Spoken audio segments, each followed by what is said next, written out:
What must a man do in life to prove his worth? Have a job, an education, be the love and center of someone else's life? No, those are all wrong. There's only one thing a man can do that proves his worth. Bolshevik ready for deployment. Bolshevik ready for deployment. Bolshevik ready for deployment. I am rather looking forward to this analysis. I haven't always been the epic PC gamer I am today. In fact, I've only owned a gaming PC for about a year and a half now, and a pretty standard laptop for a year before that. Yet throughout all that time, there's always been one game there for me to play. A game that helped me transition into an exclusive PC gamer, Company of Heroes 2.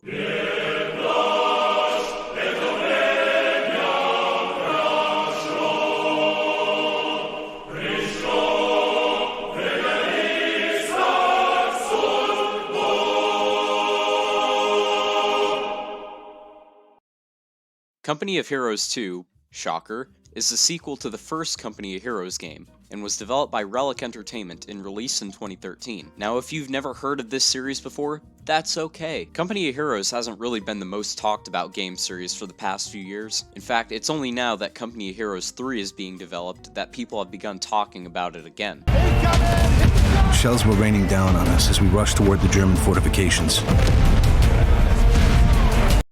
I love capitalism. But why exactly am I talking about this game, I hear you ask? Well, I'll tell you why. Company of Heroes 2 is the most neurotic strategy game you've ever feasted your eyes upon, and I say that wholeheartedly with love. This entire game is nothing more than a huge Hollywood-like, historical stereotype-filled action blockbuster of an RTS game, set in everyone's favorite sequel to the First World War. Just writing about it makes me want to play it, actually. This won't be a video that focuses on story since, surprise surprise, there really isn't much of any. This is mostly going to be a video breaking down the gameplay and the game's two campaigns, the Soviet campaign and the Allied campaign. How original.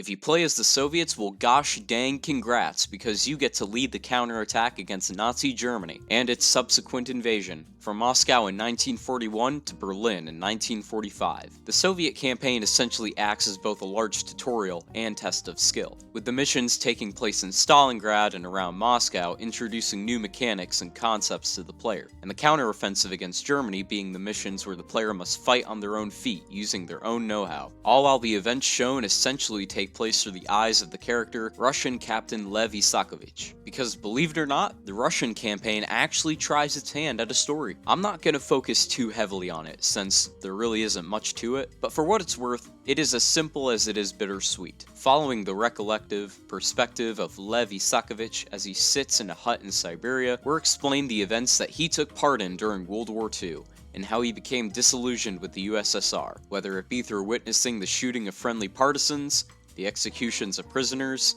the mass shooting of retreating Russian troops.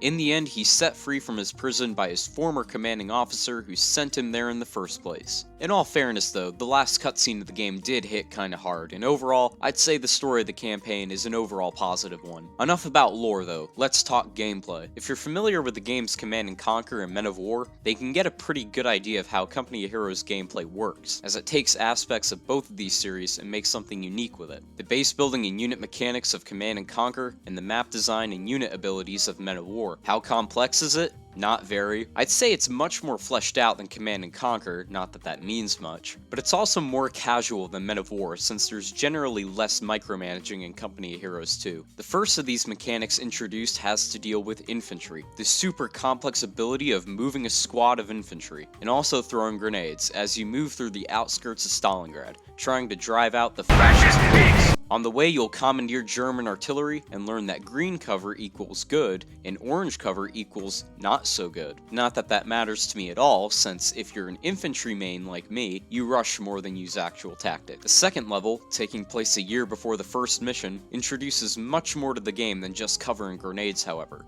For the next few missions, you'll be fighting to save Moscow, starting in this little town. There are no tanks for you to command yet, But what you do get is an engineer squad, a fun little group that you can give flamethrowers to burn the Germans back to Berlin. They also set mines and TNT and clear barricades and destroy vehicles, and you use these flamethrowers and mines to burn the town and destroy your cannons so the Germans will have nothing to loot, and to hold them off long enough for 3 tanks to leave. And oh boy, do they sure take their sweet time. Fast forwarding a little, and here we are at Mitsensk, near Moscow. The Germans are on the verge of taking the Soviet capital, and it's up to you to stop them. How noble. It's a pretty boring mission, I'd say. You're essentially on one big defense mission for half an hour, but then...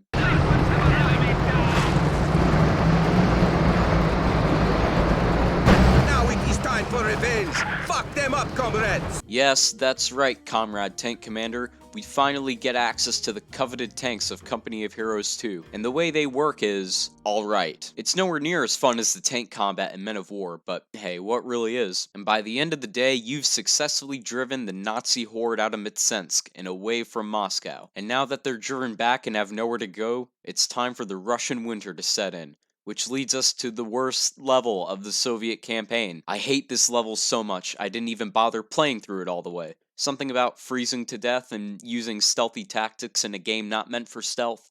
Whatever, let's go back to Stalingrad. Mission 5 is when Company of Heroes 2 really starts to feel like Company of Heroes 2. Starting off with a few units and a basic setup, you have to penetrate into and hold a large swath of Stalingrad. And if you retreat any of your units, they'll be shot as traitors and cowards. Along the way, you'll have to both attack and defend multiple points, making you feel like the commander of Russian forces in a real battle. But there's one real thing that makes this level fun. Mission 5 is held up a bit by feeling somewhat realistic, as in, it feels like you're fighting an actual battle. Mission 6 throws that right out the window. The objective of Mission 6 is to kill 6 snipers hidden at points in the mission, and each one is guarded by multiple small armies, which kinda defeats the purpose of stealthy urban sniping, but never mind that. After killing the snipers, Isakovich kinda just wanders into a random house and gets ambushed by an armored column. Wanting to save your valiant Soviet officer, you have to organize a defense around where Isakovich is trapped while engineers dig him out. And I'm just saying, the Germans are wasting a lot of tanks on this one small position. Flash forward sometime later after Isakovich's rescue, and we meet a new character, Sergeant Pozhatsky, as he's recollecting his time during the siege of Leningrad. Now following his perspective in early 1943, we're now at the Battle of Leningrad, and from this point on, the missions become bigger and much less forgiving. Having to fight your way across the Neva River out of Leningrad, it's up to you to drive the Germans out of northern Russia once and for all. Under constant fire from howitzers and infantry, you cross the ice-covered river trying not to step on ice about to blow up, and turn the German weapons against their makers, and push them away from the city. The next mission is also fought near Leningrad, but instead of conquering a large map, you're instead just trying to hunt down a single tank. It's not fun. Moving on. Mission 9 is another really fun one. It's also the first mission where you as the Russians are on the offensive against the faltering German army, and they're dug in pretty hard. Not that that matters, because... There is this one part though where you have to rush through this narrow corridor, but there are a bunch of heavy tanks that mow you down when you try to pass. That was sucky, but an epic gamer like me cleared them pretty quickly. So before we go forward with missions 10 through 14, I should probably mention that I forgot to record footage of me playing, and feeling pretty burnt out by this point, I opted to nab footage of someone else's gameplay.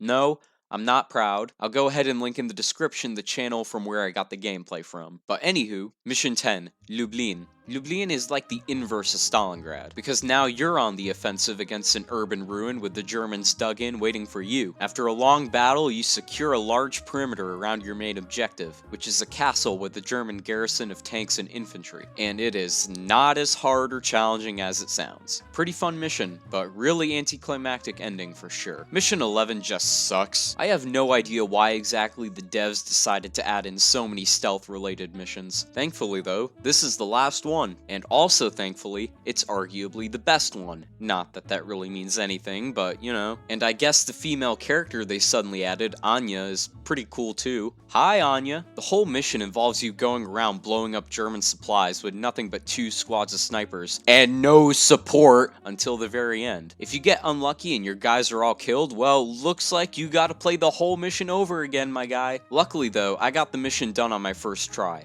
Or, well, I guess technically my second time since I played through this campaign twice now.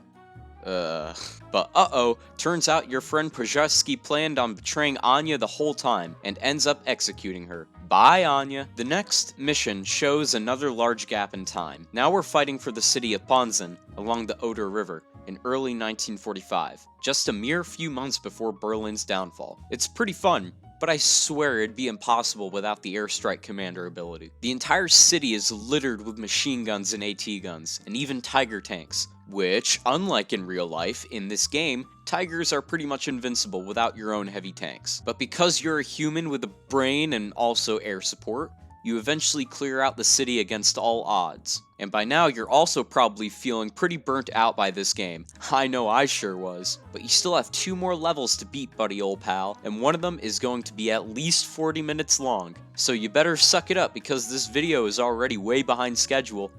Oh, sorry, that last bit was meant for me.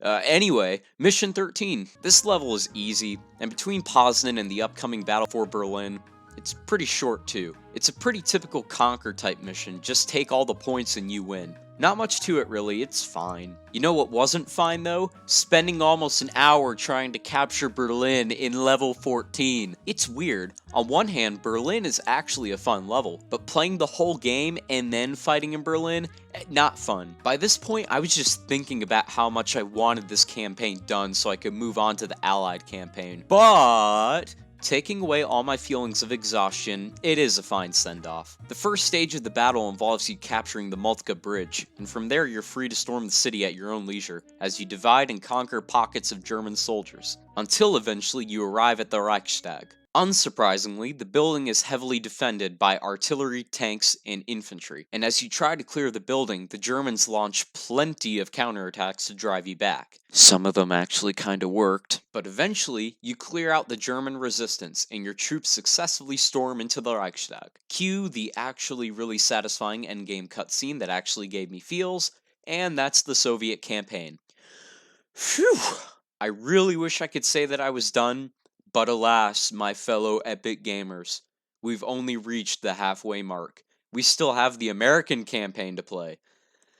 Sun Tzu said that. Luckily for us, mostly me though, the Allied campaign is much simpler than the Soviet one, and will probably, hopefully, take up less time to talk about. The biggest difference to get out of the way, instead of following the linear story, Company of Heroes pulls a Battlefront 2, the 2004 version that is, and gives us Galactic Conquest, Ardennes Offensive Edition, which, hey, I'm not complaining. This dynastic actually kinda adds some light grand strategy elements to the RTS focus of the game. Naturally, this means the story is sacrificed for gameplay, but do you care? I don't care. Mixing a series of different maps and missions ranging from defensive to offensive, it's up to you to maneuver your divisions and recapture all of the Ardennes Forest. All the while, you'll be upgrading your units and your commander abilities. The casualties that you, and by extension the Germans, suffer, the lower your company strength will be. What happens when you lose a company?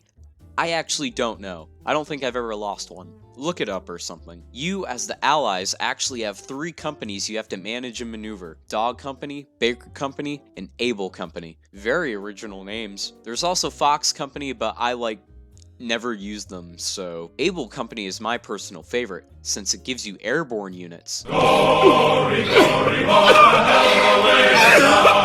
This pattern of attacking, defending, and counterattacking goes on for a few hours, until you've taken the entirety of the Ardennes Forest region. But you're not done yet, Commander, as there's one last objective: storming the German Siegfried line, the final major line of defense between the interior of Germany and the Western Allies. And it is anticlimactically very easy to conquer. It seems to be a theme we're running into, but once you've reached the line and beaten the Germans back, you've now won the campaign. Congratulations, you've proven to be a brilliant strategic mind. Here's your reward of 50 Reddit gold. But before I end things, it seems I've forgotten something. How come we can't deploy sea mines in company heroes? I mean, tanks, like, they're in the air, not on the water, so I mean, like... They're in the air? Yeah, man. Did someone say tank? No. Whoa! Stop shooting me, cunt! Don't worry, boys. The cavalry's here. The cows are here. Destroy Alright, my boys, KV2 is sandbag! here. Or, nah. Maybe I haven't, actually.